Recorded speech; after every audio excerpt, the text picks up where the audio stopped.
جوړ تازه نن چهارشنبه شروع د اکتوبر 22مه ده. طالبانو دفاع وزارت د پاکستان دفاع وزیر هغو څرګندونو په اړه چې ویلي وو د دوی ترمنځ د اوربان تړون پټ دی، وایي دوی د شوې هوکړې خبره په بشپړ ډول روښانه کړې او نور څه پکې نشته.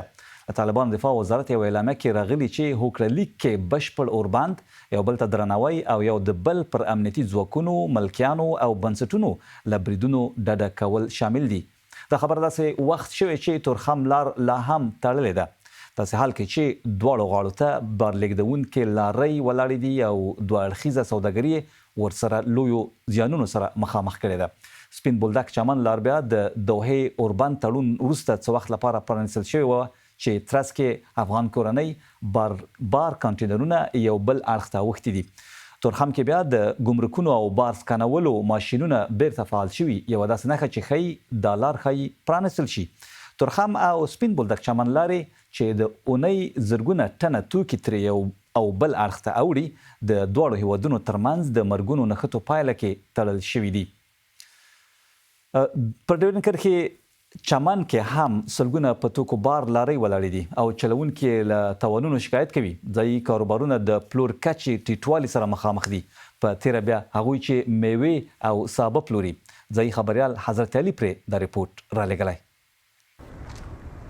پولې د تړل کېدو له امله په زرګونو ډریوران په چمنشار کې بند پاتې دي چې له سختو ستونزو سره مخامخ دي.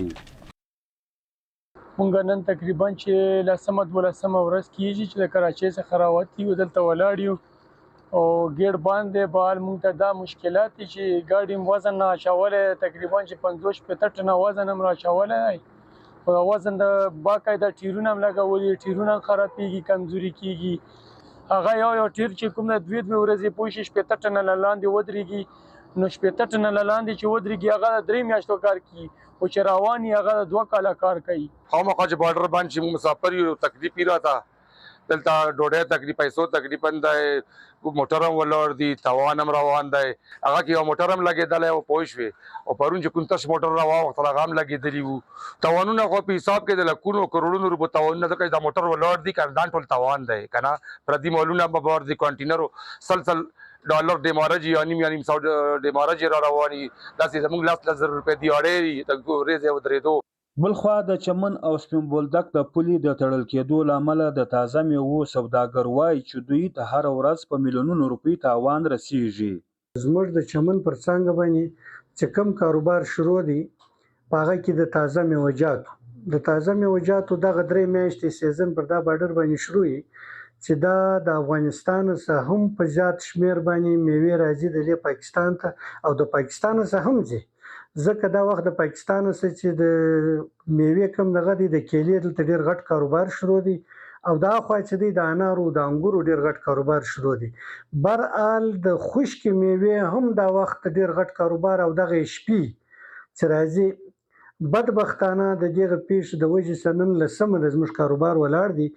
د ورځې کم سه کم د دواړو ملکو د تجارانو که زه درته وایم چې 1 ارب روپۍ ته رسي یا 80 کروړ 90 کروړ روپۍ تاوان د ورځې رسي. دا د دواړو ملکو د تجارانو تاوان دی.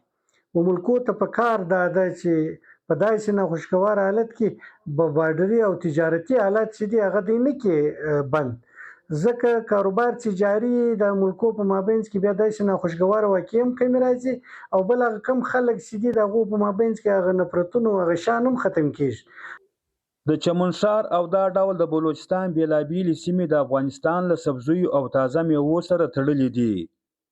دا مهال د سبزیو او د میوو بیې بیا حده لوړې شوي دي.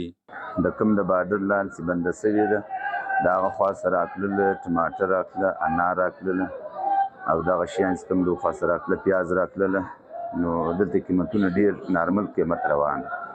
نو اوس چې دغه لار بنده شوې ده د جنګ مابین ته راغلي، د هغه وروسته بیا لار بنده شوله، د روس پورې د دې قیمتونه 1 په 2 زیات شو چې مخکې ټماټر کیلو په 100 روپۍ اوس په 200 دي. مثلا چې کوم پیاز مخکې په 50 روپۍ کیلو اوس په 100 روپۍ کیلو دی. کوم انار چې مخکې کاټن په 100 روپۍ اوس په 2000 روپۍ. دغه 3 ایټمه د دې لارې د بندېدو سره 1 په 2 قیمتونه زیات شوي. او کوم د دې خوا د پاکستان څخه چې کوم پټاټې کړي یا کومه کیله تلله او کیلو والا او پټاټو والا دواړه د ډېر سخت نقصان سره مخامخ. پټاټو بوري مخکې په 2000 شپږ نیم زره به روانه وه، نو اوس لار بنده سوې ده په 3000 درې نیم زره 4000 او بیا نیم په نیمه کم شو.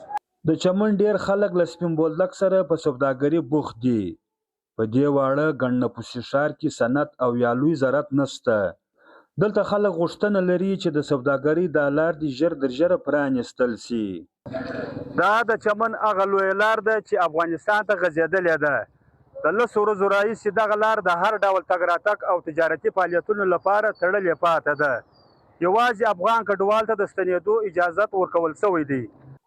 د اکتوبر پر 25مه د ترکیې په استنبول ښار کې د افغانستان د استازو ترمنځ د مذاکراتو دویم پړاو پیلیږي. اوس د سوداګرو هیله دا ده چې ښایي دواړه هیوادونو د سوداګرۍ لپاره هلته پر یو نوې تګلاره سره سلا شي. حضرت علي آزاد خبریال، چمن، بلوچستان. د ډیورنډ کرښې افغان غاړه هم د میوو سبو بیې لوېدلې سوداګر او بڼوال یې تاوانونو سره مخامخ کړي دي. کندهار کې د اوس د انارو حاصلاتو او ټولولو موسم دی چې بڼوال وایي ګټې وټې کمې شوې او لوېدلې دي. صابر عزیز پرې دا رپورټ چمتو کړی. د لارو د بندېدو تر ټولو ډیر زیان سوداګرو او بزګرو ته رسیدلی دی. په کندهار کې د انارو راټولول پیل شوي چې لویه برخه یې د سپین بولدک له لارې د پاکستان بازارونو ته وړل کیږي. خو د سپین بولدک چمن دروازې بندېدو دغه چاره هم له خنډ سره مخ کړې ده. د شمیرو له مخې په کندهار کې پر 15,000 هکتاره ځمکې د انارو باغونه شته او هر کال نږدې 200,000 ټنه حاصلات چې په کور دننه د اخیستلو توان نشته او اړتیا یې ده چې بهرنیو هیوادونو ته صادر شي. دغسې ښه انار دي دا چې اوس خارج ته موږ یوسو، په خارج کې په ښه پیسو خرڅېږي، موږ ته په ښه بازار. بڼوال وایي ټول کال یې همدې ته تمه او خواري کړې، خو اوس بازار کې 1 کیلو انار په 25 افغانۍ پلورل کیږي. په کندهار کې ځایي سوداګر وایي هر کال د انارو حاصل اخیستو په وخت کې له داسې ستونزو سره مخ کیږي او د طالبانو له حکومته غواړي چې بدیلې لارې ورته پیدا کړي. 1 کیلو ښه انار چې بیخي ښه انار یې دغه بالا انار نه وي هغه به 25 روپۍ خرڅېږي، نو په دې سره به باغوان ته څه ګټه ورسېږي، بزګر ته به څه ګټه ورسېږي، دا ګرده کال د مزدورانو ته غورځي مزدوري پشکې کوي هغو ته به څه ګټه ورسېږي. ښه انار به 25 کیلو اوس خرڅېږي. د انارو باغونو کې کارکوونکي هم وایي چې یوه نیمه میاشت د کار زمینه ورته برابره شي، خو کله چې لارې بندې شي بیا د دوی کارونه هم له ستونزو سره مخ شي. نوم نور احمد دی، دغه کندهار اوسېدونکی مهاجره ده. بالا موږ دا قدر وروره دا خواري ده دا رقم مخته یو مهاجره ده، نو هغه وروره یا ګایدار یې کاري ګای نه ګای وایدار بنده ده ګای وای څنګه دی دا رقم کېږي یاره. سمې ولاړې موږ دلته د انارو کار کو دا نو دا د انارو کار یو کال بل کال دلته یې دا د انارو کار نو هغه چې انار نا وخت بازارونه بارډر بند دي بازار یې کمزوري نو بالا دا کار هم بند دي بله خوارستانه موږ هم برابر ته د هغې ناست د ورځې موږ په 200 دلته اخته یو هغه چې کار بارډر بند شي بالا هغه 200 هم پر موږ ولاړې دي بالا هېڅ خواري نشته د هغې ناست. په کندهار کې د کرنې ریاست مسؤلین هم وایي سږ کال د انارو حاصلات زیات او د کیفیت له اړخه بې نمونې دي، خو وایي حکومت یې پر بدیلو لارو چارو فکر کوي. د کندهار انار مخکې پاکستان، هند، جرمني، دوبۍ او نورو هیوادونو ته صادرېدل، خو اوس د بندیزونو له امله مجبور دي چې د لوړ ټکس د پرې کولو په صورت کې یوازې پاکستان ته صادر شي. هغه هیواد چې نږدې هر کال د تازه میوو د پخېدو پر مهال پر سوداګرو او بڼوالو لارې بندوي. دا رپورټ صابر عزیز چمتو کړی و. اوس د سهال کې چې د افغانستان او پاکستان ترمنځ ځمکنۍ لارې تړل شوې د هوا له لارې تګ راتګ روان دی. پر هوایي شرکتونو ګڼه هم ورسره زیاته شوې او د ټکټونو بیې ورسره ختلې دي. د نورو جزئیاتو لپاره مو همکار یما بارز هم د اوس له کابله راسره ملګری شوی. یما د الوتکو ټکټونو د بیو خبره چې کی څومره ګران شوي؟ عمله له دې وروسته چې لارې وتړل شوې له پاکستان سره د شاوخوا 11 ورځې کېږي نو طبیعي ده چې هوایي لار یوازینۍ وسیله خلکو ته پاتې شوه چې کله که د دوی کوم مهم کار وي هلته او یا هم دا څه دي چې دلته ډېر جدي ناروغان دي چې بیړنۍ پاملرنې او یا هم بیړنۍ درملنې ته اړتیا لري. نو اوس مهال کې په ځینو مسافرتي شرکتونو او یا هم سفري شرکتونو کې د یو ټکټ بیه شاوخوا 1500 امریکایي ډالرو ته رسېدلې ده او خلک داسې شکایتونه لري چې دوی دغه مالي استطاعت یا دغه مالي توان نه لري چې دا پیسې پرې کړي او له دې امله د دوی ډېر جدي ناروغان که څه هم دوی ویزې لري خو ځکه لاره بنده ده نشي کولی چې هلته ورشي نو پاتې کېږي. خو ځینې نور بیا وایي چې دوی بله لار نه لري نو اړ دي دې ته چې دا پیسې ورکړي او ورشي. خو د آریانا هوایي شرکت هغوی دا ویلي دي چې 140 امریکایي ډالره د یو ټکټ بیه ټاکل شوې او خلک باید دا پیسې له دې ډېرې ورنکړي خو په عمل کې تر 1500 پورې دا بیه یعنې خلک دا پیسې پرې کوي او ټکټ اخلي له دې امله چې د متقاضیانو او یا د براجینو شمیر ډېر زیات دی او په الوتکو کې ځای په سختي پیدا کېږي. کله چې موږ بي بي سي د ترانسپورت له وزارت سره په تماس کې شوه نو د ترانسپورت مرستیال وزیر فتح الله منصور ویل چې دوی لارښوونه کړې او خلکو نه هم غوښتنه وکړه چې د 140 امریکایي ډالرو نه باید ډېرې پیسې پرې نه کړي او که دوی نه د ډېرو پیسو تمه کېږي او یا غوښتنه کېږي نو دوی باید شکایت وکړي اړوندو ادارو ته.